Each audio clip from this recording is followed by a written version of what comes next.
clock. Time to reach for mobile water. Mobile water, unique in every way. Citi Prime News at 12 midday. Updates you on all the running stories and connects you to the newsmakers. Citi News.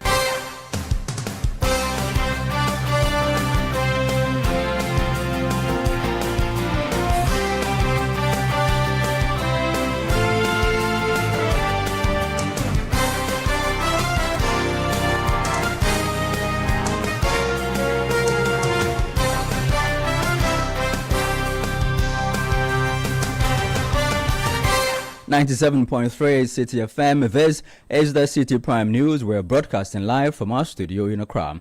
This afternoon, as government seeks answers to the cocoa sector crisis, Finance Minister engages cocoa processors ahead of the much-anticipated announcement of sector reforms later today. Government is going to roll out a comprehensive reform of the cocoa sector.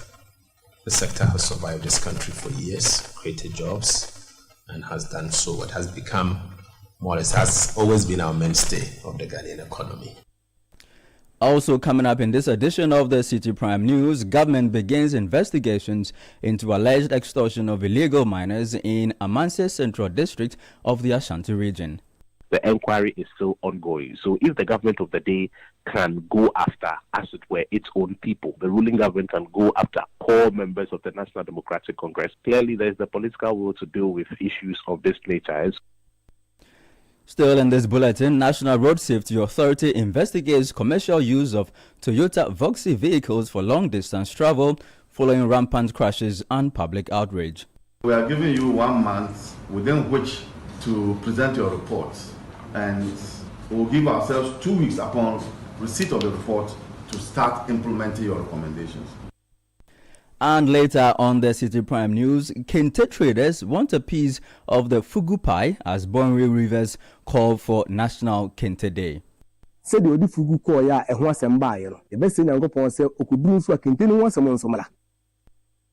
All that and more coming up in this edition of the Citi Prime News, which is also live in the Western region on Premier 100.5 FM, Sky Power 93.5 FM, and Beach 105.5 FM, all in Takoradi. In the Bono region, the Citi Prime News is live on J Live 95.5 FM in Sunyani.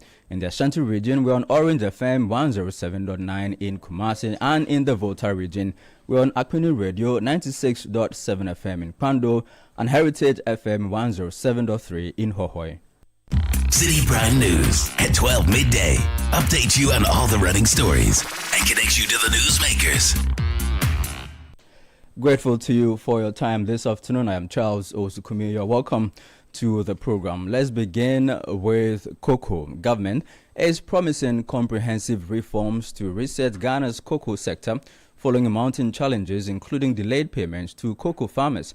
Finance Minister Dr. Kasia Latufosin says the reforms are aimed at building a more resilient and value chain-driven cocoa industry. He disclosed that government has been engaging cocoa processors to assess the country's local processing capacity as part of efforts to deepen value addition. The minister was speaking at a meeting with the cocoa processors ahead of a press briefing to outline decisions taken by Cabinet after an emergency session on the cocoa sector yesterday. We are using the morning to engage key stakeholders. So this is the first of many meetings that we'll have today. And we have successfully engaged processors, cocoa processors, and just to ascertain from them their ability to be able to process cocoa locally, to add value and create jobs, and where possible create wealth also for our people. And so you can see the heavyweights with us today, their ability to be able to process significant amount of cocoa. The details will be delivered this afternoon as part of the cocoa sector reforms. Let me also use this opportunity to entreat you that the government is going to roll out a comprehensive reform of the cocoa sector. The sector has survived this country for years, created jobs, and has done so. It has become more or less has always been our mainstay of the Ghanaian economy. But it's obvious that it's undergoing some challenges and it needs some reforms. And those reforms will be announced today. And I'm sure going forward, all of us will be happy. That was the voice of Finance Minister Dr. Cassiel Atufosin. Now, Minister for Trade, Agribusiness and Industry Elizabeth Ofusue-Jare says increasing value addition in the cocoa value chain will create jobs and help stabilize the local currency. Today we are here basically in our bid to add value to raw material that we produce in Ghana. It is the only means by which we can create jobs for our team youth. It is the only way that we can make our economy very strong. We are enjoying a strong city, and by doing this, we are even going to enjoy a stronger city. And so today we are here to make sure that we talk to industry, know what their challenges are, and solve them so that they are able to process our cocoa right here in Ghana. Can you imagine what will happen to our employment front if 50% of our cocoa is produced right here and processed right here? I'm sure the answer is what you are thinking. And so today the Minister of Finance is here at the Ministry of Trade, Agribusiness and Industry so that we engage industry, know their challenges, and make sure that even before the season ends, they are able to upskill, they are able to process more, and the next season will even be better. That was Elizabeth Ofusue-Jare, the Minister for Trade, Agribusiness and Industry. Well, still at this meeting between government and the cocoa processors, the Chief Executive Officer of Cocoa Board, Dr. Randy Abe, also underscored the need for a strategic shift away from decades of exporting raw cocoa beans. We intend changing the direction as far as the cocoa industry is concerned. We have over-relied on the export of the raw beans, and so we need to change course if we're really serious about value addition, creation of jobs, getting the farmer better value for their work, and also creating wealth as far as entrepreneurship and business is concerned. That was the Chief Executive Officer of Cocoa Board, Dr. Randy Abe. Well, the Finance Minister will be presenting a comprehensive plan to save the cocoa industry later today at the Finance Ministry. Be sure to stay tuned to Citi FM and Channel One TV as we bring you a live broadcast of that press briefing. Away from matters of the cocoa industry, but still on cocoa, the Member of Parliament for Efija-Kwabre North, Collins Adumako-Mensah, has urged the government to engage cocoa farmers in honest and open discussions about the challenges facing the sector. Now, speaking on Channel One TV's Breakfast Daily Show, he warned that a lack of transparency could worsen Cocoa Board's financial difficulties. The cocoa farmer who came on the show is now agreeing that there are challenges. However, government should come clean, tell them that, hey, this is the situation. Now we can pay you 3,004, not the 3,000 that we talk about. Let's bear the brunt now. When things improve. When things improve, exactly, we will all come back together and enjoy. I think that should be the narrative. He also criticized government's recent emergency meeting on the sector, describing it as overdue. They've already given the products and they've been giving some checks that please hold on, we'll pay you when money comes. And it's becoming a 9-day wonder. Even now, when you go with your cocoa bean, they tell you, we'll take it back. There's no money. The buyers don't want any kind of pressure. I think government should act quickly. I think the emergency meeting came in too late. I mean, from November, December, January, I think this emergency meeting should have been held a long time ago.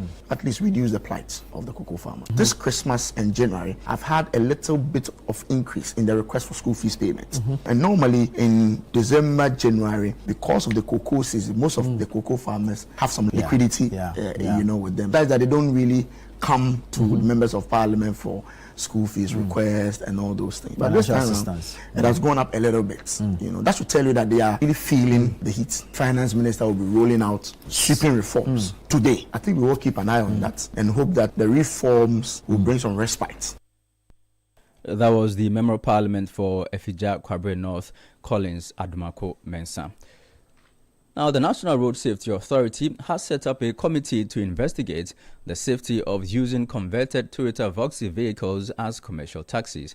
The move follows growing public concern over a rise in road accidents involving Toyota Voxy vehicles, which have resulted in multiple fatalities and injuries. Now, speaking at the inauguration of this team, the Director General of the authority, Abraham Amaliba, said the technical working group has 1 month to submit its report. Make evidence-based recommendations, which may include regulatory reforms, enhanced safety requirements, restrictions, or other appropriate measures to safeguard the public. So all that we are doing is to ensure that the public is safe. We are giving you 1 month because this is like a hot potato. It's a burning issue. People are dying. We cannot go beyond 1 month. So we are giving you 1 month within which to present your reports, and we'll give ourselves 2 weeks upon receipt of the report to start implementing your recommendations. We would walk the talk as an authority. We are not going to cover anything. And I can even say, even before you start your work, that so long as we are concerned as authority, your report will be made public. Now, Abraham Amaliba also adds that no ban can be implemented on the Toyota Voxy vehicles as commercial taxis until the findings are presented. We don't want to be seen destroying businesses. You get my point? Yes, sir. So I could have just asked my director of compliance to draft a notice that says that henceforth commercial use of Voxy vehicle is banned. But what is my basis? I must stand on something to say that I don't have it. That will amount to destroying or attacking persons, individuals, businesses. That's where we are careful about. But I agree with you, it's a chicken and egg situation. They are killing people, but what can we do now? Abraham Amaliba is the Director General for the National Road Safety Authority.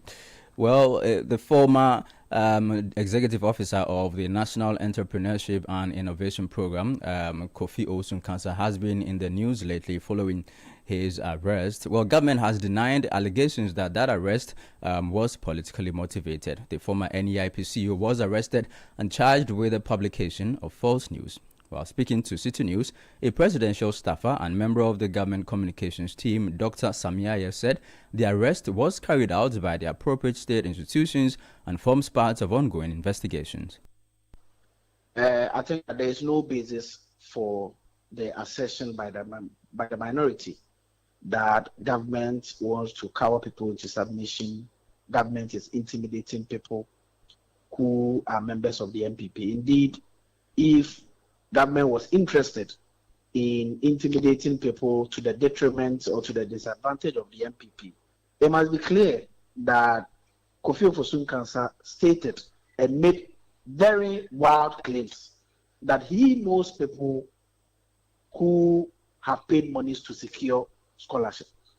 This is a straightforward allegation that the Scholarship Secretariat is engaging in scholarship racketeering. Every self-respecting government that respects the people they lead, that respects the mandate that the country has given them, will take steps to ascertain the actual truth and the veracity in the allegation that have been made. And so what President Mahama did is a usual procedure and process that every government will deploy to ascertain the truth. You heard presidential staffer and member of government communications team, Dr. Sami Aye. Let's now shift focus to Ayawaso East by-election. The National Democratic Congress candidate for that March 3 election, Baba Jamal, has drawn number 1 on the ballot paper. His main contender, the New Patriotic Party's Yusuf Baba Ali, picked number 3, while the Liberal People's Party's Ibrahim Idrisu secured the number 2 spot.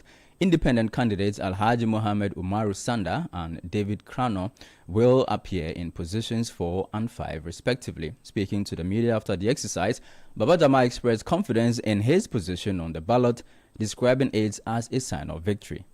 3 is a very significant number. So when I was going to pick the ballot, I picked 3. And so when I went to pick, I picked 1, which tells you that there's only one God. And when you come into Islam, It's the same thing. 3 is a very significant number. And then number 1 is also very, very significant. Number 1 we call it in Islam witri. So 3 is also witri, and then number 1 is also witri. So I picked witri first, and I picked witri last. So it tells you that there is a divine hand in what we are doing, and I hope and pray that I have submitted myself to the absolute will of Allah, and pray that Allah will guide us, guide all of us through this process.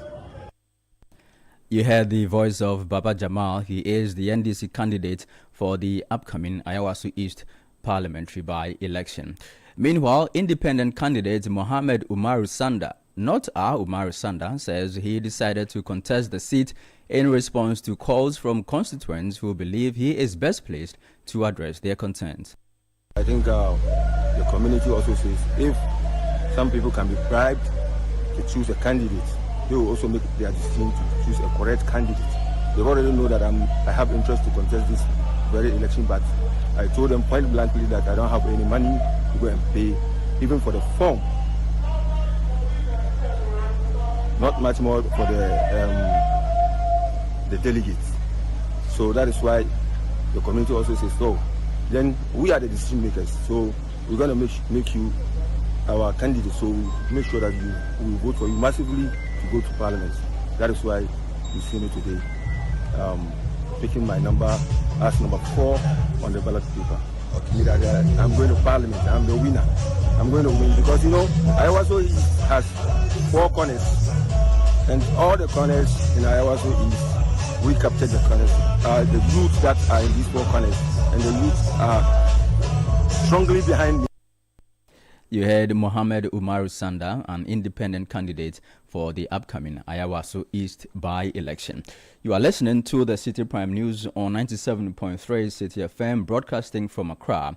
In the northern region, the news is live on Dasuma 99.1 FM in Yendi. In the Upper East region, we're on Word FM 88.3 in Zwarungu and Bolga, 102.7 FM in Bolga Tanga. We're also on Gunzang 90.1 FM in Tongo, also in the Upper East region.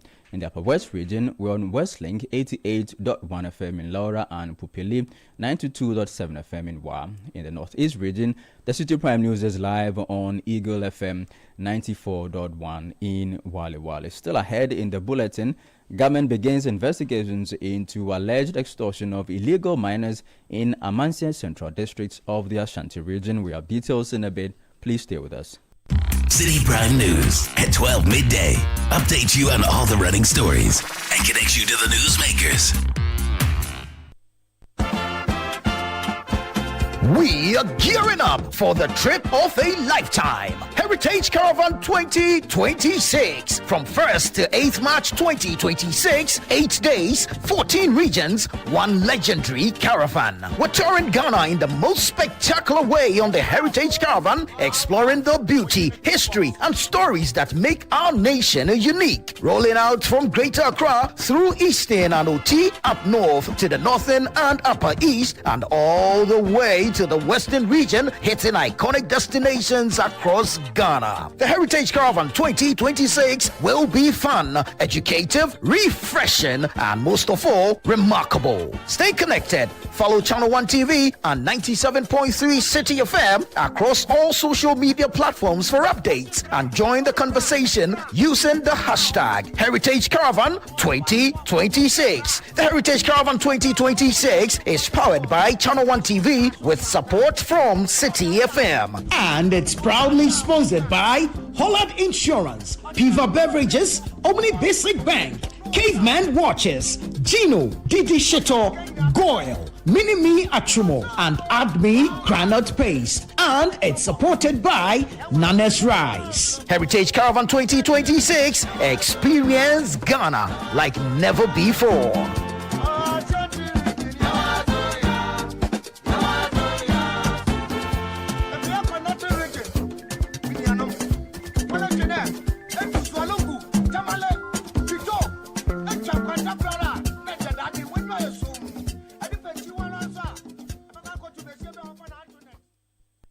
City Prime News at 12 midday.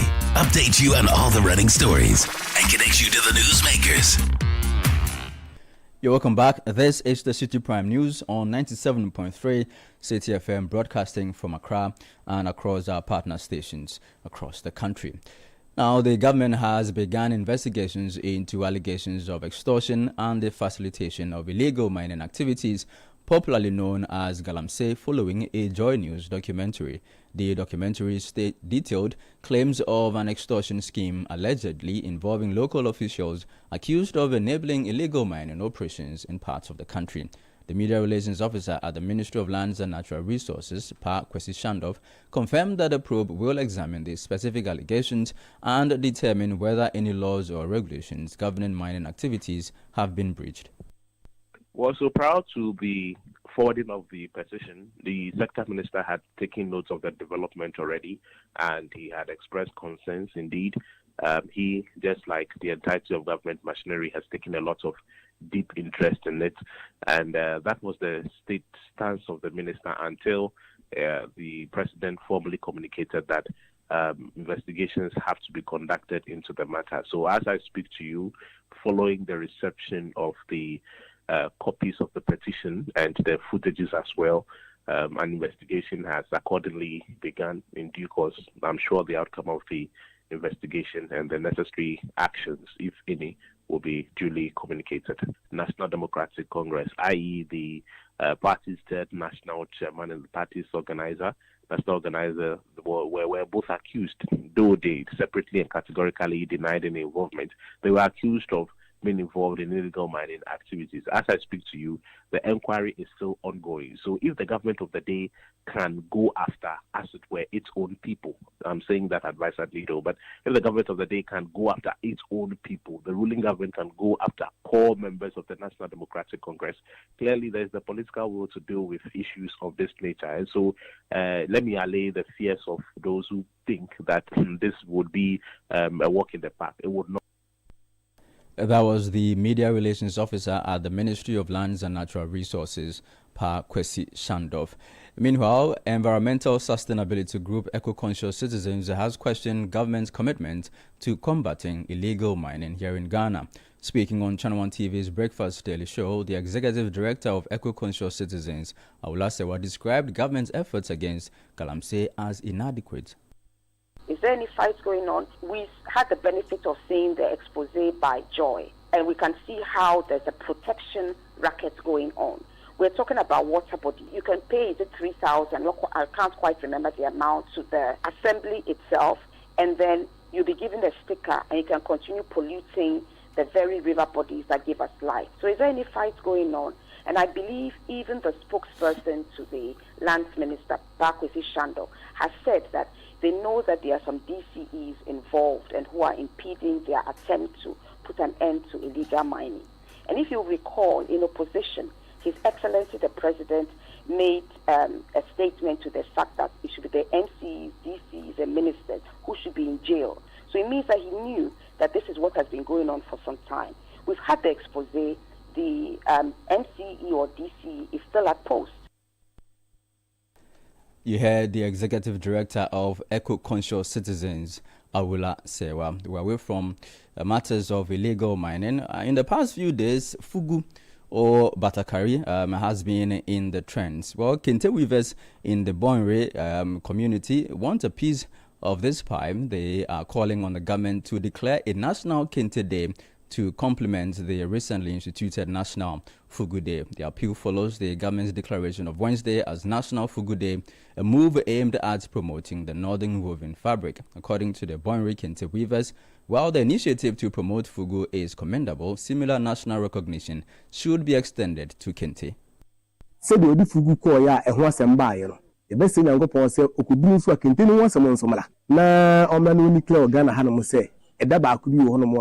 Just as the Fugu gained popularity following the president's visit, may the Kinte also receive the same limelight. The Kinte business is currently dwindling. The Kinte has become a national pride, so we plead with the president to promote it as well. If possible, there should be a resolution for schools across the country to have school uniforms made using Kinte cloth. There are several types of Kinte that can be used. depending on their prices.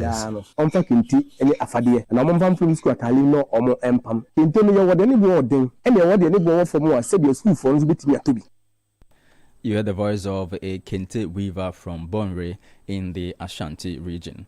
Well, the National Disaster Management Organization in the Nanumba North Municipality says it is working to provide relief items to victims of the recent rainstorm that hit Bimbila Township. The storm destroyed over 200 homes, leaving many families displaced.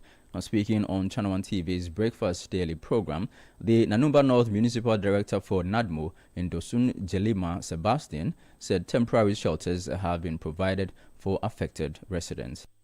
Yeah, most of the victims currently are searching in churches and some schools in the community. We've gathered them in there for them to have a temporary shelter there, so that we'll see the way forward that we can do the station. And have you presented some relief items yet? Not yet.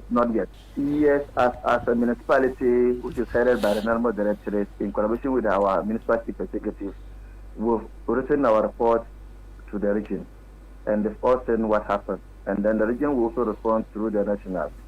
So we as a municipality, we've channeled our problem to a regional level for them to also forward it to the national, to our Director General, to see how best they can help so that we can get some relief items to support the affected victims. That was the Municipal Director for NADMO in the Nanumba North District, Sebastian Ndosun Jelima.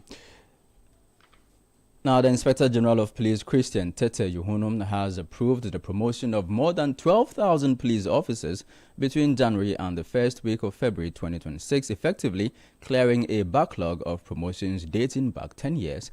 According to the IGP Secretariat, the promotions were largely administrative and based on special recommendations carried out in line with the Police Service Regulations 2012 CI 76. The move comes amid reports alleging nepotism in the recent promotions. However, the Secretariat strongly refuted the claims, asserting that all procedures were followed and due process observed. In some other news, the Senior Staff Association of Ghana has rejected calls by the government to suspend its ongoing nationwide strike. The association declared the industrial action on Tuesday, February 3, over what it describes as unilateral changes to its conditions of service by the Fair Wages and Salaries Commission. Speaking to Citi News, the national chairperson of the association, Gladys Alentia, stated that a strike will only be called off if the Fair Wages and Salaries Commission meets the union's demands.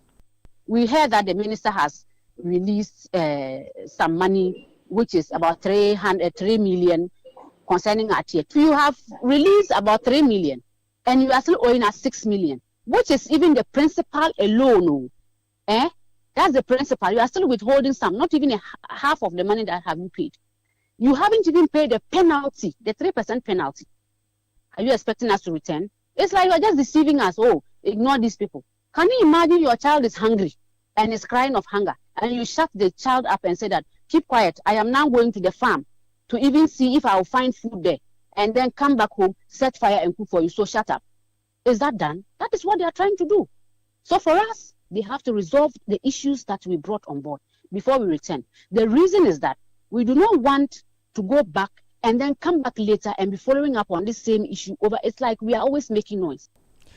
Again, the association has described as inadequate the payment of 396 million cedis in Tier 2 pension arrears, arguing that the amount does not fully address their grievances.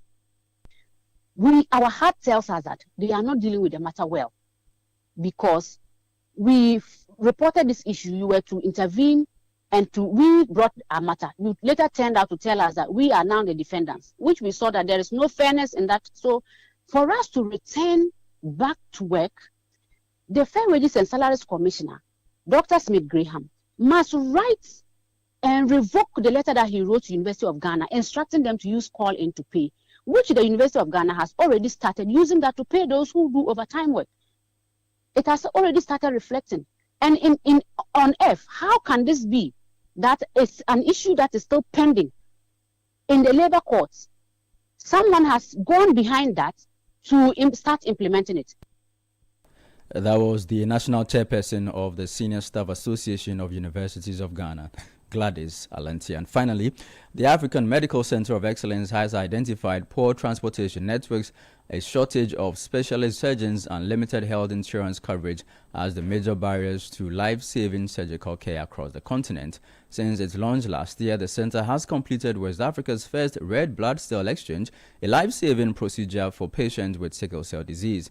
It has also performed its first open-heart surgery and conducted West Africa's first stereotactic body radiation therapy for lung cancer. Now, speaking to Citi News, the Chief Medical Officer for the African Medical Center of Excellence, Dr. Ayawaso Umar, called for increased investment in surgical training and improved referral systems. Regard to challenges, one of them is transportation, ability to access the service. I mean, we need to be able to get patients to the hospital on time, and even locally, if a patient has a heart disorder, it may present as chest pain, and we need them to be brought to a hospital by an ambulance. So availability of 24-hour emergency ambulance service with a phone number would help get the patients to hospital on time. Also, a presence of insurance, health insurance, would increase and improve access to care because patients would not have to pay out of pocket. That was the Chief Medical Officer at the African Medical Center of Excellence, Dr. Ayawaso Umar, ending this edition of the Citi Prime News, which has been live from our studio here in Accra. For more news, log on to our website, citinewsroom.com. I am Charles Osukumi. Thank you for listening. Citi News, we speak first. Reach our hotline on 0302 224959 and get interactive on Facebook, Citi 97.3 FM, and on Twitter at Citi 973. This season, get ready to meet the Blanksons. Meet my lovely family. We can do that whilst I'm seated and eating. A family where love is strong, secrets are deep, and mischief is a daily routine. He will be here for days, and I only find out at a family dinner on the day that he arrives. Just when you think you know them, the truth flips the script. Drama, humor, and unforgettable family moments. Morning, family. Everything in the kitchen is actually gone. You know, in the UK, I work like a